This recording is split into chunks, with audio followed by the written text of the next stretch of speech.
Greetings, everyone, and welcome to another First Impression with the Knights of the Turntable. I am CSJR, aka Profix, and with me I have...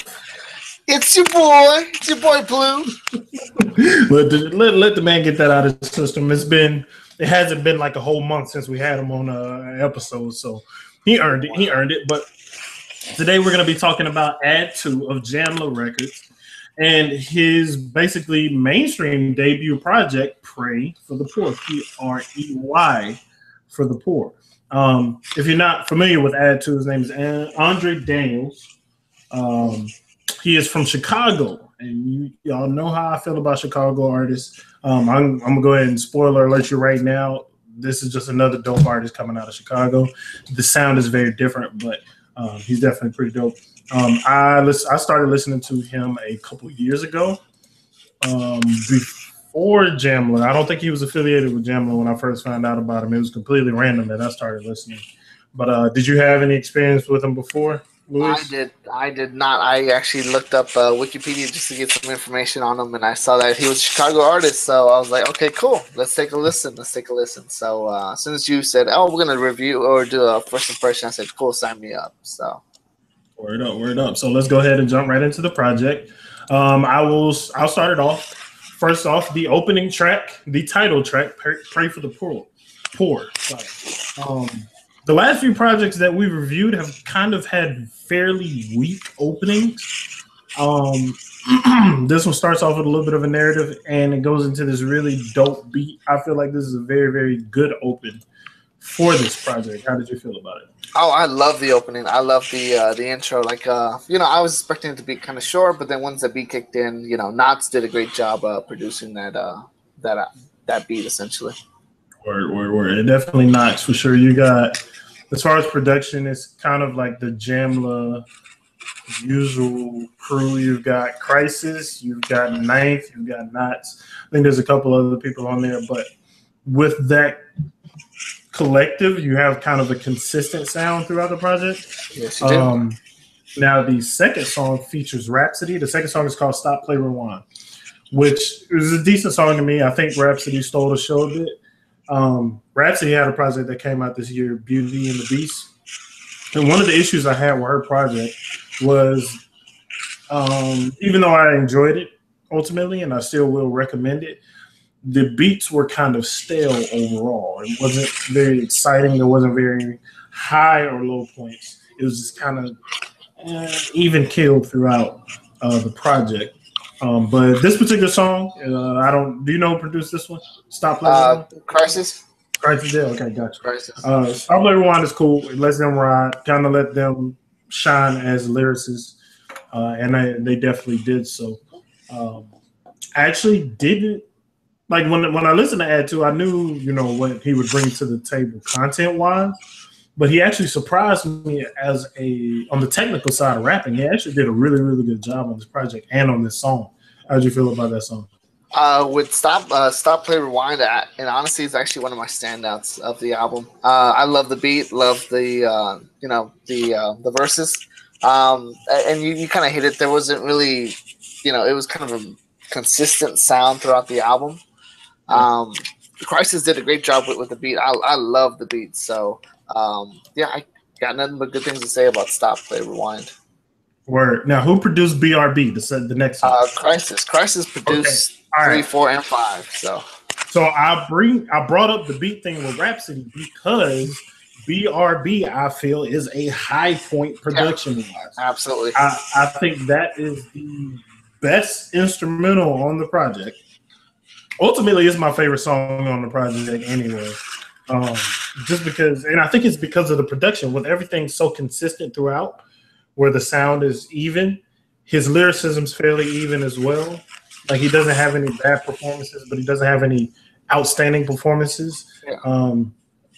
Except for, I can't remember what song it was. He did kind of the do or die flow on there. Was it like One Night? One Night kind of stood. I don't think it was One Night. It was a different song, but he did some pretty cool things with it. But BRB, man, that beat is hard. I love that one. It's very dark. And And I think I just love dark production in the first place. And Crisis, Crisis does a great job when it comes to those kind of productions. So when I was looking at the producer list, I saw Crisis on a lot of the album, and I was excited for this one. So a lot of it reminded me of like a Talib Kweli. Like the album in general reminded me of the Talib Kweli. Now, once again, good Talib Kweli, not bad Talib Kweli. Not fuck the money. Yeah, because that was terrible. The first half was terrible. Yeah. Yeah, so like I said, it was with BRB, that was another standout for me. Gotcha. Next one is Young Black Boy. What'd you think of that? I liked it. Once again, Crisis kept it going. It got more mellow to me, and I think that's my biggest complaint with the album is that sometimes it does not. It's not bad. It's just there's no change in like energy or anything to me. Yeah, and even there are a couple songs that try to change the energy, but they fall back into that mellow vibe. Like for instance, we're not there yet. It's number 8. Set It Off. Set It Off tried to kind of up the ante a little bit, but the second half of the song goes back into a mellow, like a more mellow production. Which the second half of that song is probably my second favorite song on this project, which is ridiculous. But I enjoy. I didn't even like Set It Off the first half as much, but the second half was really good. But before we get to that, deeper into that section, Young Black Boy is good. In general, I love the subject matter of the project. Granted, between us, I'm a bit biased on that, but a lot of the things that he touched on Black love. He basically kind of had the album sequenced in a way where like his little moments of narrative that came after songs, the following songs went with a theme on that.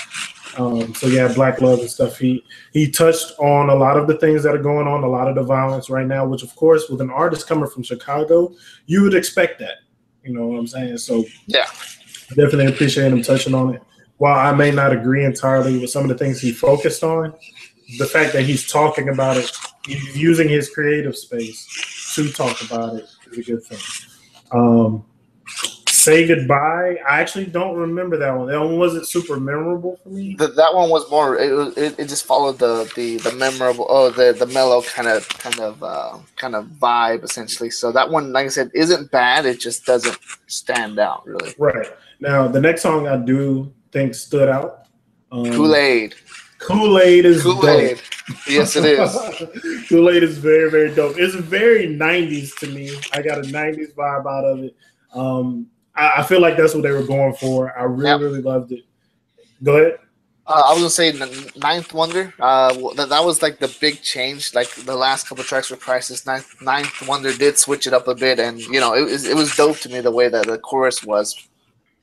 Yes, the chorus is very cool, man. Like it would be cool to hear that at like a cookout or something. Yeah. You know, with kids chanting it and everything. Rhapsody, again, did another show-stealing performance. Like, he started off with the singing and then went into her verse, and her verse was super dope. Now, after that, we mentioned that there were songs that tried to up the ante, like Set It Off, and just didn't get there. Green Light Party is one of those songs. But to be fair to Green Light Party, I mean, it kind of, for what the rest of the album is, I mean, it does take it up just a little bit. But of course, it's like, not much. I mean, it's like going from... The album is like you going 45 in a 45. And Green Light Party is going up to 46. 40. Yeah, like you bump it up just a little bit. The cops still ain't gonna stop you. You know what I'm saying? But it up to ante. I did not like the chorus on Green Light Party. Yeah, I can see that. Yeah, but I like the rest of the song. Like, I like the production. I like the verses. I just did not like the hook. And actually, I think that's kind of why I didn't like Set It Off, which is the next song. I didn't like the hook. Just everything. But right after that, we got One Night with Raheem Devon, which was dope. That was a pretty good one for me. So with that said, I personally like Set It Off. I thought Set It Off was another standout track for me. The second half of Set It Off, that last part, is where it really goes down. Yeah, absolutely right. Now, one night for me was it was okay. I mean, it's first listen. I had to listen to it again, but I didn't really care too much for one Don't night. mess with it. Got it. I enjoyed it. Raheem DeVaughn, I'm always a fan of his music and everything. His singing, he's really dope. So it's always dope when I hear his features on there, of course. Yeah. On My Soul, that one is kind of like that one was like Say Goodbye, just blended in with the rest of the album. Yeah, that one is a little bit more high energy as far as the production went with that. Yeah. But yeah, it still didn't stand out. Now the Niggalude, the N-word lude, that one did. That one stood out. That one got me. Yeah. Yeah. That would be where BRB is my number one. The second half of Set It Off, my number two. Niggalude and Kool-Aid. No, Niggalude goes up above Kool-Aid. Yeah. Me. And the I was gonna say the production, it feel like it's slowed down, but I mean with this one specifically, I mean I think it was at the right sequencing where it was okay. I mean I love the beat personally. Yeah, who produced that one too? It was Amp. Amp, okay, because I was like that don't sound like Ninth at all. Yeah, no, not at all. But Niggalude is cool. It's another one where it's a very dark beat. Yeah, but the subject matter is very dark as well. You know, you address some pretty serious things in there. When You're Ready, the last three songs, which are When You're Ready, Good Morning Black America, and We Gonna Make It. Good Morning Black America feels like it should have come with Niggalude. Right afterwards. Yeah, if it came right afterwards, I mean, I love the beat on that one also. FC The Truth did that one. I love the subject matter on that one. Yeah, you're right. If it was after that one, I mean, it would have fit perfect at that point. Yeah, it fit right in there. When You're Ready is not a terrible song. It's not a standout to me personally. I like the production on that one. Yeah. But you know, we keep saying it, but it's in that lane. That one was a pretty solid one. I think When You're Ready might grow on me with time.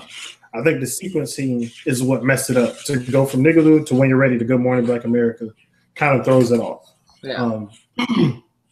And then We Gonna Make It, which is a closer.